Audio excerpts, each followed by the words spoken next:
So welcome everybody to today's webinar. Um, Thanks for joining us. So I'm Rachel and I'm with Grandview Consulting, and give you a little bit of insight of what we do and who we are. So Grandview Consulting is a boutique sales and marketing firm. We specialize in senior housing. We offer a range of services from sorry, I'm just letting people in as I talk. From sales coaching, we do mystery shops as well. We deploy sales teams to help struggling communities, and we also help communities with lease ups. So we provide hands-on support. We're not afraid to roll up our sleeves and get the job done. And thanks for joining us with today's webinar. Our topic is going to be Initial Inquiries 2.0. It is the first of our webinar series this summer. So if you do like this one and want to attend others, we will be sending out the details after the webinar. So stay tuned. So we produced this series to provide quick sessions to help you hone in on your sales skills and to be the best possible sales consultant. Your goal is to increase occupancy, right? And in a world where there's lots of competition, and especially with COVID, not as many inquiries, it's important to make the most of each of those inquiries. So I'm going to pass it over to Christine. Christine is Grandview's CEO, and she'll introduce herself and a little bit more about today's topic. Hi guys, thanks for coming. I know this is a topic that a lot of people, feel that, we got this, we've got the initial inquiry, we get phone calls, we get emails, we manage them quite fine. However, through some research, which I'm going to share with you today, there's always room for improvement. I'm a big believer in continuously improve, continuously to perfect your game. And hopefully today, for those of you that are from the industry and have had lots of training, hopefully you'll get a couple little tidbits. And for those of you that are, new, hopefully I give you quite a number of insights. So just to add to what Rachel was talking about in terms of who Grandview is. So I've been in the senior housing industry since basically 1996. I'm one of these kind of people that grew up around long-term care, retirement, home care industries, just geriatrics in general. My family was in it and so on. In 2013, actually even before that, I've had this kind of progressive career where I've been general manager, leasing manager, regional director, corporate director for some of the bigger corporations. And in 2013, I created a company called Solva Senior Living, which still exists to this day. It helps families navigate, particularly in the Ottawa, Eastern Ontario region. But since 2013, providers have been asking me to help them with occupancy, help them with their occupancy challenge, a lot of training, a lot of development to their sales teams. And just, a few years ago, we decided to separate Solva and create Grandview, an actual consulting firm for providers and individuals like yourselves. Our approach to everything, and we know this is successful. It is proven successful. Every project that we work with, their occupancy goes up. There's a couple of things. So it has everything to do with what we're talking about today. But it's something for you to think in the back of your mind is what we instill in our sales team, the training that our training approach is very high customer service, high hospitality, high relationship building. We believe in psychology. There is a lot of psychology when it comes to somebody choosing a retirement residence or choosing to make that next step transition.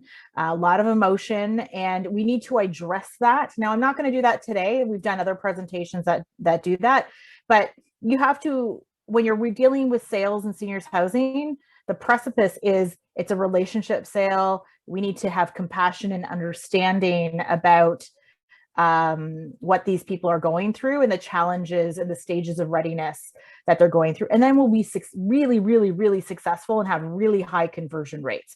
So if that's something that you might want to explore or hear more, or grab a presentation that we've done before, certainly reach out to us after this and we can share that with you, or we can have always a free chat to talk about some of your occupancy challenges. Okay, so what is our problem? Well, for all of us, most of us, our problem is COVID-19 has affected our industry profoundly. The interesting part, some of you probably saw, actually how I describe it is, you know, in seniors housing, when you're a leasing manager, we're always on this sales train, right? We've got people getting on the train, getting off the train. And when COVID-19 started, for some of us, for some buildings, the sales train essentially stopped, and most of the team shifted into an IPAC protection mode. So a lot of, I found through my conversations with people, they literally stopped pushing and driving referrals and sales forward. They moved into protect the building and the staff. And I'm not saying that we don't want, obviously we want to protect our people, but the sales train still needs to move forward. So those people are the ones that I've come across that their occupancy took a major dip during COVID, because although they were able to maintain their current occupancy over the course of over a year, as you have that natural attrition and you're not filling it back up, your numbers are just going to start to drop. But then we had other buildings that shifted and went on to a different set of tracks, so to speak, and they were able to see an increase in occupancy during COVID. Now we're at the tail end of hopefully the restrictions and things that we've had with COVID.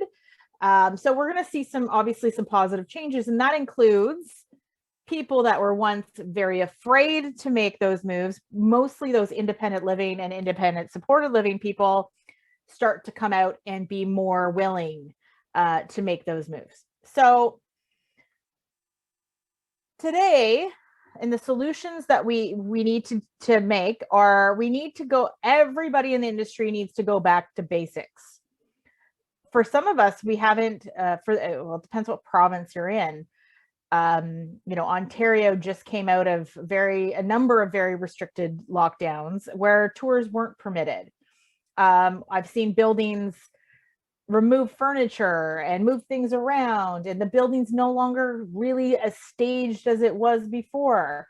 We need to go back to how we did things before. We also need to think outside the box, because our industry keeps growing. The new builds keep coming. And if you are an older building, you need to hone in on your value proposition, whatever that may be. If you need help with figuring that out, that is something we're really good at. We can show you results from a value perspective. Perfect what can be perfected. We're going to talk a lot about that today. And again, always strive for better. So before we can even talk about initial inquiries, we need to understand the numbers. Numbers are facts. Facts are our roadmap. So industry stats pre-COVID, it's going to be a little bit different during COVID and post-COVID, but this is just kind of something that I always keep in the back of my mind. Families typically contact 5 communities. They probably narrow it down to 2 or 3 communities, and they bring mom and dad to 1 or 2, and then a selection is made. So what that actually equals out to is you have a 50% chance of from the time somebody picks up the phone to converting it into a visit or a virtual tour or whatever. So if you've got a 50-50 chance, you know, you want to make sure that every single time you bring your A game. And then from that initial inquiry to an actual close, you only have a 20% chance. So everything around those interactions need to be really well done. You cannot risk it, not in this market. because essentially by not managing and not being ready and not running after every single lead, you're leaving sales on the table. You're leaving opportunities on the table. And unfortunately, when you're in a saturated market, which we have different markets throughout Canada that have a lot of retirement residences, if you're in an area, and I'm going to give you an example, I'm in Ottawa. So in the west side of Ottawa, there are more than 25 retirement residents in one kind of area. And if the stats are true, if these stats are true, oh, wait, hold on. Oh, I'm going, why am I going? If the stats are true, then that means you only have a 1 in 5 chance of even getting the phone call. So you need to have your A game all the time. So types of inquiries are, phone calls, emails, walk-in visitors. Yes, the walk-in visitor is starting to happen again. But Facebook inquiries, and this is one you might not think about, Google inquiries. People go to Google a lot. You should be managing your Google business page. You can post blog articles. It helps with your SEO. And people go on to your Google business page and they actually ask questions. So I would implore you to go and Google your business and see if there's questions there, because the kicker here is Google doesn't alert you that if there's a question. And I've seen communities that we manage the sales teams for. I've seen people go there and ask questions like, do you have any availability? And if you're not going to monitor it, nobody's responding to that inquiry, right? You're leaving that sale on the table. So our telephone inquiry process is perfect, I think. Do you know? Are you sure? Is there cracks? Is every single person that's calling you being treated the way that you want them to be treated? So I am faculty and I developed the marketing and sales course for retirement communities management at Algonquin College. And every year I've had the students do some sort of research project. And we had them do, let's call it a mystery shop of telephone inquiries. What did they look like? 70% of all of the homes they called, they got and asked, for more information about the home. They got transferred directly to voicemail. They didn't get their name asked. They didn't ask who their name was. They didn't see if they could find somebody else to talk to them. They got transferred right to voicemail.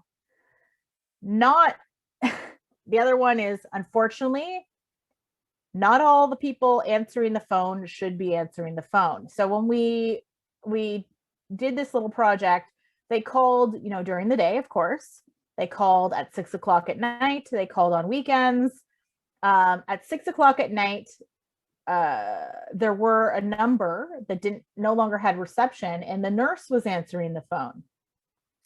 And some of the responses were wild from the nurse that said, there's nobody here from sales, call back tomorrow. I don't know who you're looking for. I can't help you. I'm passing medication. So there's things like that. Are you sure that whoever answers your phone at 6 o'clock at night is doing a good job and capturing that lead?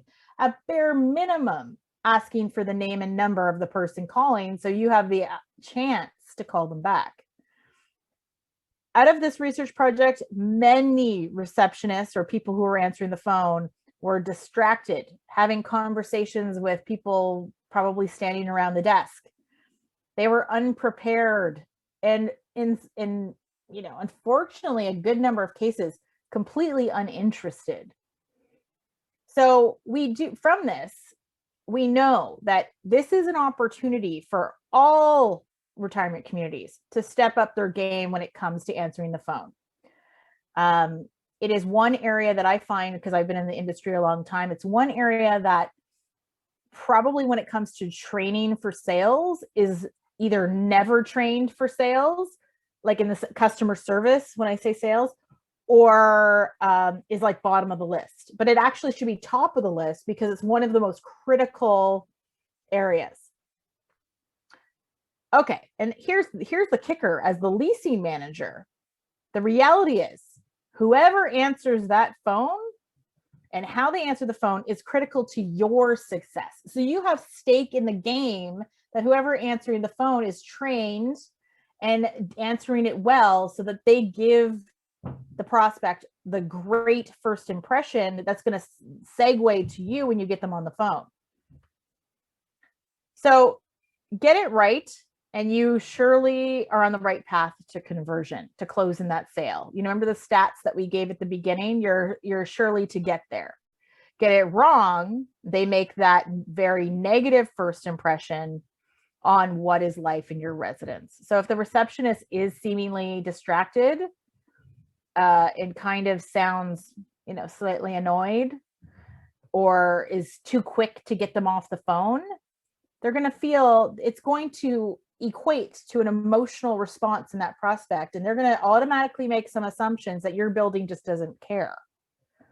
And then maybe you're a statistic, you don't get that, you know, that call to tour ratio. So why is it all important? This is the psychology. This is what our organization Grandview lives and breathes. We love, you know, to delve into personality profiling and what makes people tick. But the reality is your team needs to understand that there is monster amounts of fear and stereotypes about what life will be like in a retirement residence. One of them will be, will I belong? So if the receptionist doesn't really care to talk to the person on the phone, they may feel like, oh, I'm not going to fit in there. They don't like people. The prospects are looking for reassurance. So we need to give that to them through how we talk. They need to feel important and welcome. If you look at Maslow's hierarchy of needs, one of our core human desires is to be made to be felt important. So we need to make them, we need to show them that. And the people who are answering the phone need to understand and have compassion that this whole thing, in terms of those people, for them to pick up the phone and call you was probably a big deal. So it's an emotional journey. And that first impression, that negative first impression, can and has happened to many over the phone based on the tone, how I'm talking, the inflection, the ebbs and flows of my voice, and the attention that I give to that person over the phone. When I'm training for sales, I often train on how to raise your voice and lower your voice at right times, because it helps make those connections with the people. Some people talk really, really fast and they don't like silence. So you have to train people on how to listen, stop and listen, and give the person the opportunity to speak. So in today's world, many still use the phone. I often meet people that are younger that really like to use technology and they go straight to email. But our seniors like the phone. They like to chat. They want to make connections with people. They will make that first impression based on how you or the reception or whoever answered the phone made them feel over the phone. So the first thing we need to do is decide or define who might answer the phone. The receptionist might answer the phone. The managers might answer the phone. The nursing staff might answer the phone. Frontline staff might answer the phone. An automated system might answer the phone, which I would only use in emergencies. Residents might answer the phone. Yes, I've seen that. I've seen residents go behind the desk and answer the phone. So, you know, not suggesting that that's necessarily a good thing. When people pick up the phone, they want to get answers. So remember that if a prospect picked up the phone, probably something happened, whether it was big or small, they probably won't tell you, but they have the need to get answers right then and there. If you do not answer them, they will keep calling other places until they speak to somebody. So therefore, always answer the phone. Ensure everyone is trained on how to answer the phone. Answer the phone quickly. Never send it to voicemail. Voicemail, 70% of people hang up on voicemail. You will never get that message, and you have no idea who called you if the receptionist didn't take their name and number before they transferred it to voicemail. Remember, if you have a need, if you want to renovate your kitchen, today you decided I'm going to renovate my kitchen. I don't really know a contractor, so I'm just going to go to the yellow pages. I'm going to call this guy, this guy, this guy, this guy until I actually talk to somebody. So it's the same thing.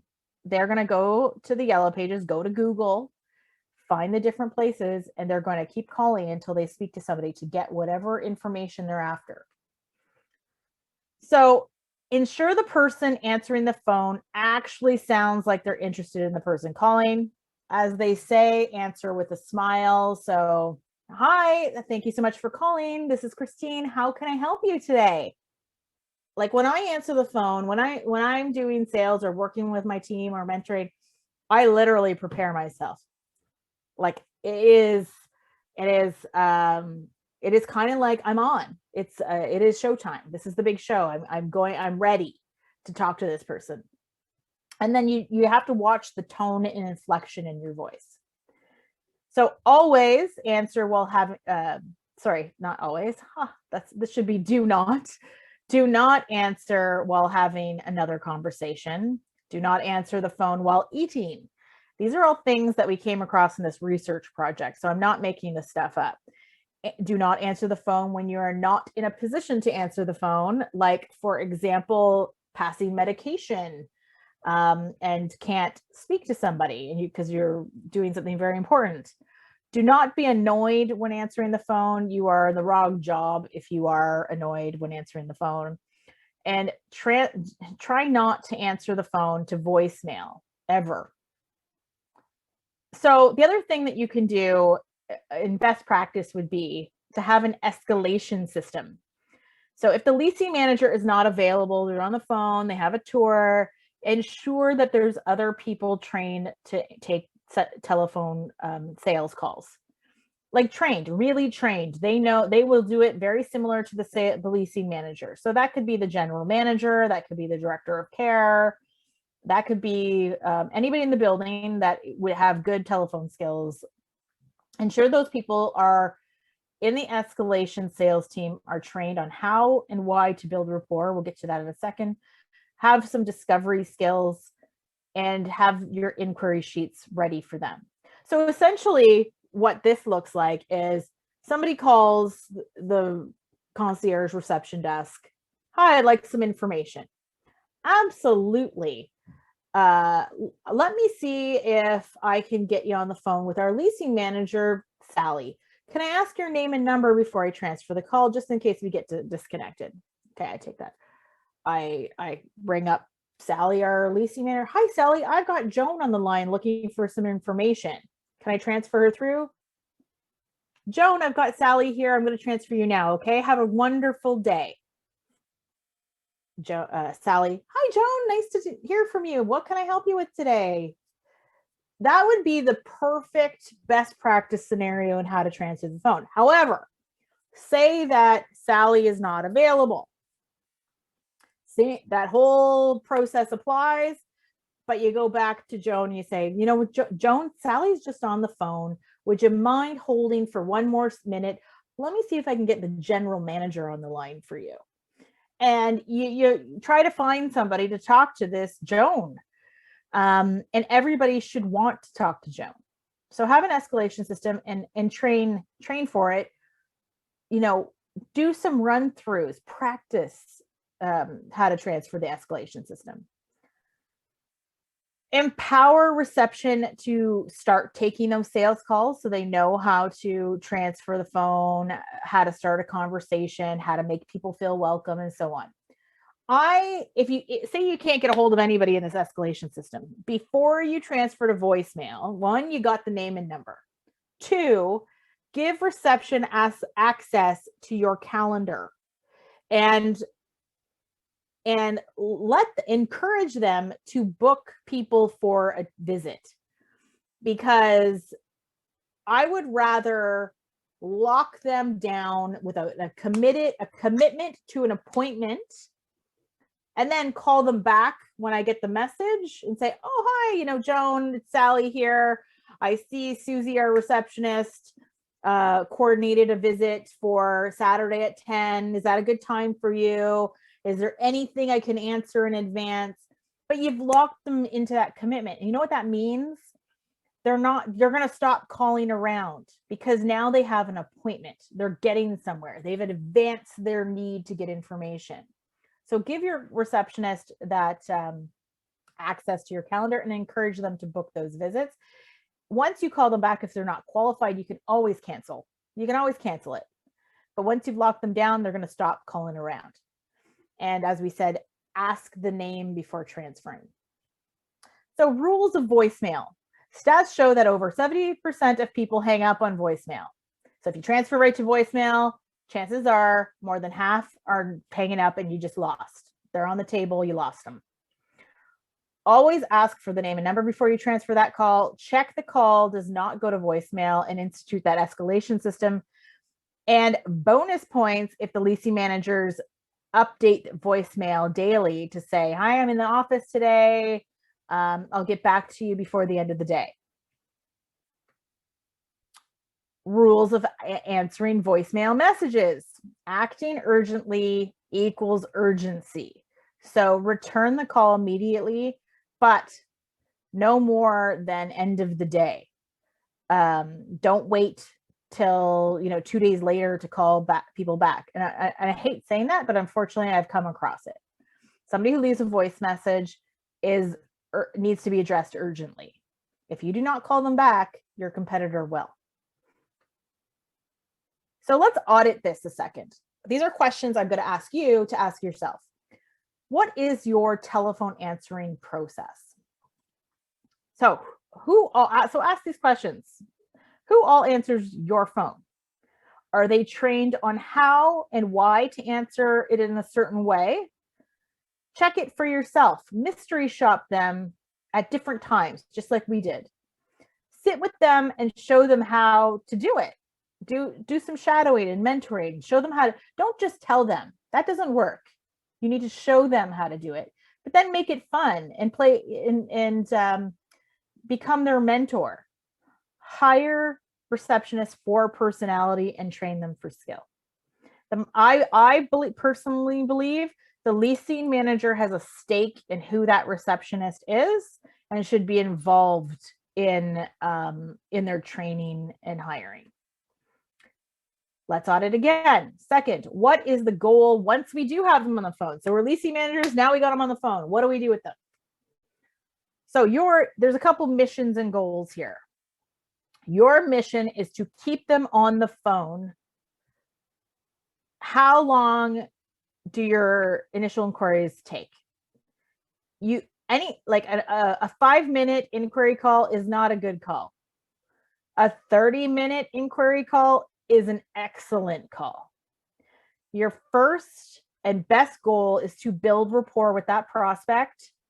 So that means take your time to get to know the prospect and find something that's important to them. I will tell you, every single time I take a sales call, if I stop, I don't even talk about the building off the cuff. I find something that I can connect with this prospect about.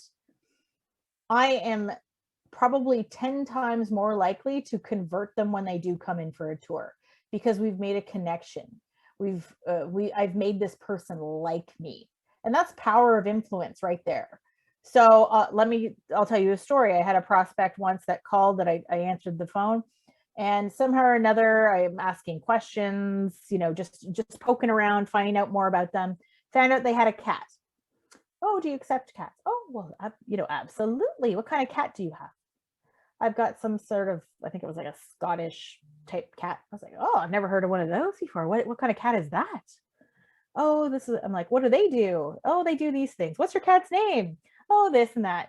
Where did you find a cat like that? And I just went and asked all kinds of questions of the cat. And I could tell immediately this person's back in reserve went way down. And I got her to open right up to me about the cat. And guess what?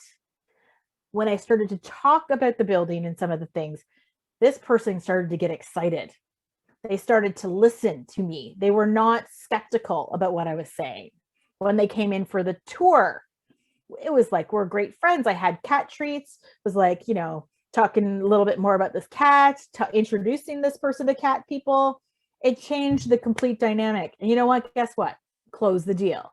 Every single time I do that, and I take the time on the phone, spend 30, 40 minutes getting to know this person, I close the deal. So spending more time with people, building those relationships, you are more likely to convert that sale. So your first and foremost goal, period, hands down, is to build rapport with the person, not convince them all the amazing things about your building, not to, try to find, you need medication, I can do that for you. You need transportation, I can do that for you. None of that. Not yet. Not at this point.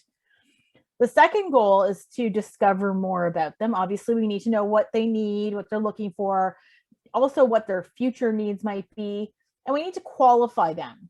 So you're qualifying people by the, things like urgency and timeline. When do they want to move? Do you have anything for them? Financial, medical, social needs, that sort of thing. Cognition, can you offer those types of services? And then the other thing that a lot of people forget in terms of qualifying, are you talking to the decision maker? Because I come across it daily where our sales teams are talking to, they're like, this person's not the POA. We need to get the POA on the phone, or the substitute decision maker. Because what I've noticed, especially in COVID times, as people go right to Google, you've got one family talking to this place, one person talking to this place, one person talking to this place. And, oh, okay, the daughter over here is the one that's making the strongest influencer. So you need to ask, is there anybody else helping you make this decision? Can they come? And then the third, and again, almost one of the more important things, is you have to listen. Who is doing most of the talking? And bonus, if you can make that call memorable. Studies show that the more time you spend with a prospect on the phone, making them feel that you are interested, that they are important, and that they are welcome, you have 4 times more chances, of converting them once they come for a tour. Why? Because we're playing with psychology. We are evoking an emotional response with the prospect. So, pro tip here, our sales team love this. I know some people are off put by this, but they love this. They use telephone tracking systems such as something like CallRail. It tracks the number of calls, so you never lose any. It tracks the marketing source. It records and transcribes calls. It tracks percentage of speaking time. So just like a pro athlete, just like any other professional, by going back and listening to what you said and how you said things and to perfect your game, this is a pro tip. And if you're a really strong salesperson, you probably want to hear how you're communicating with your prospects. So what's the best way to convert emails to leads to tours? Email leads to tours. First, what's the goal? One, the purpose of an email is to get that prospect on the phone. It's not to email them back. If they filled out a web form and there's a telephone number there, you've got 2 choices. Call them or email them. I've met a lot of people that are afraid of the phone, despite the phone is our primary source of our prospects' want. They go right to email. No, you go right to phone. Phone first all the time, unless you're told they want you to communicate in an email. And your goal is to schedule the next step. Your goal of an email, or rules for email inquiries, are to respond quickly, obviously that same day. Remember, urgency creates urgency.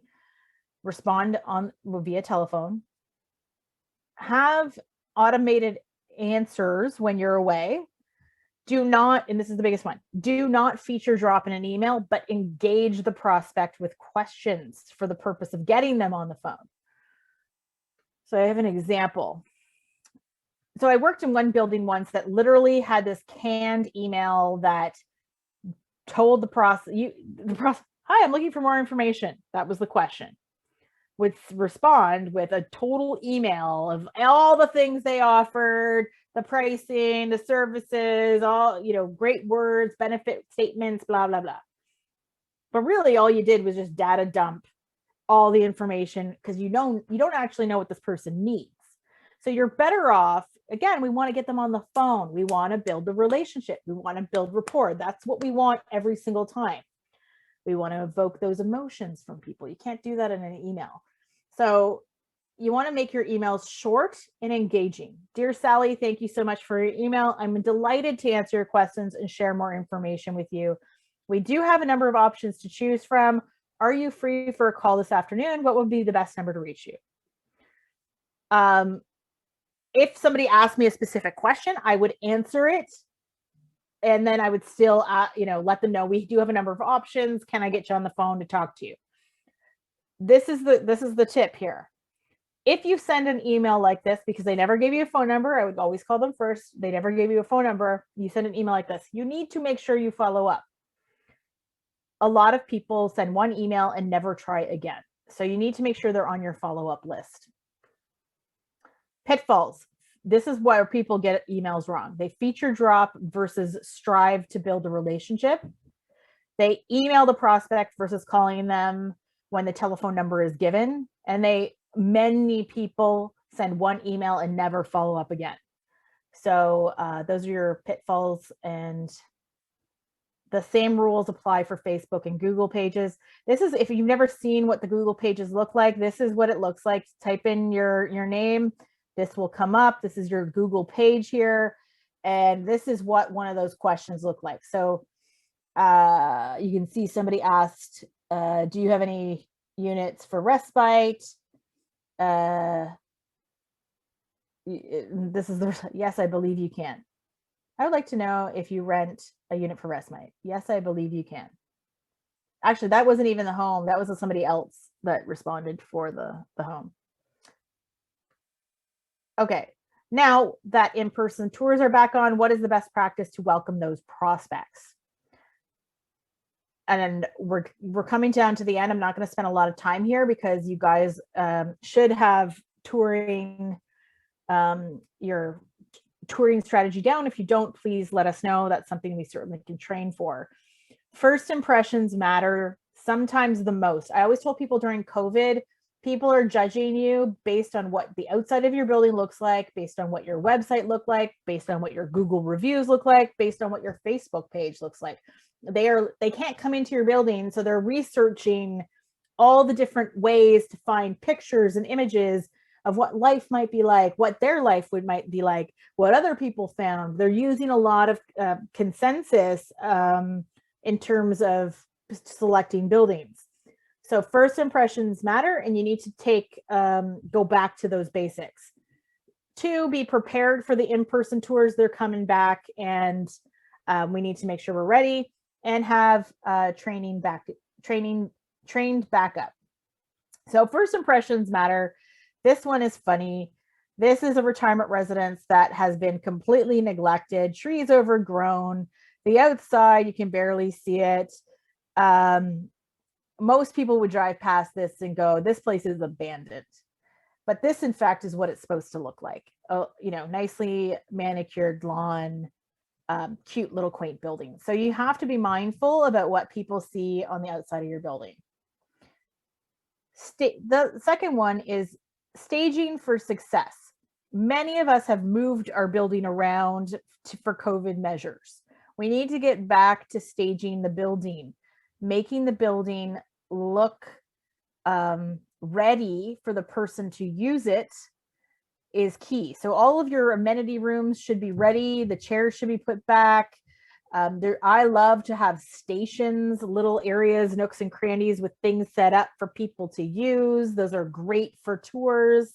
Make sure your models, before you go in and tour them, the lights are on, the TV's on.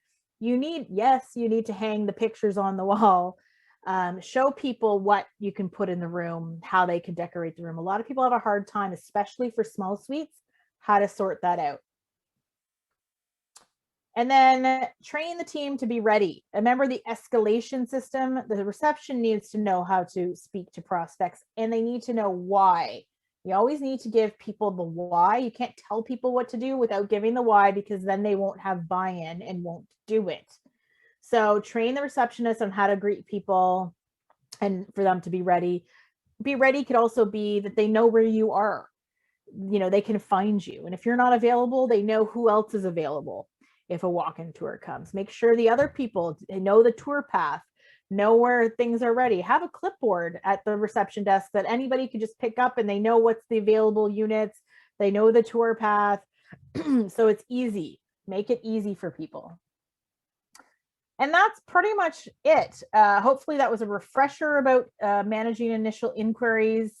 And you know, if you're feeling like you need some additional training or guidance, never hesitate to reach out to us. We always love talking about this stuff. And yeah.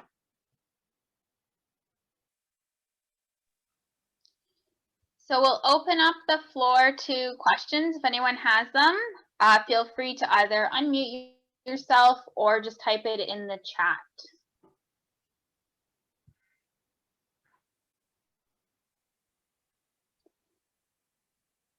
And I will just say as a reminder, so we did record today's session.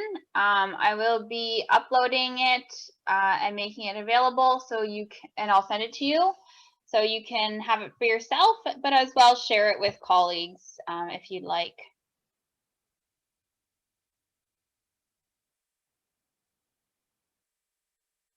Everyone's shy today. That's okay. If you do have any other questions and you don't want to ask it in front of the group, you can send us an email or give us a call. Our phone number is there, as well as our email. I want to thank everyone for joining us today. And again, this was the first out of a series. So we will be hosting our next webinar in August. Where we'll be talking. Christine, do you remember what the next topic is? We're going to be doing change your culture, change your occupancy. So if that's of interest to you, I'll be sending out the link to register as well after. And Rach, we should also note that we did have a series in the fall that did talk a lot about some sales tips and stuff like that. So if you're interested in getting links to previous sessions, we're certainly happy to send those out as well. Thanks again, and we'll see you for the next one. Bye.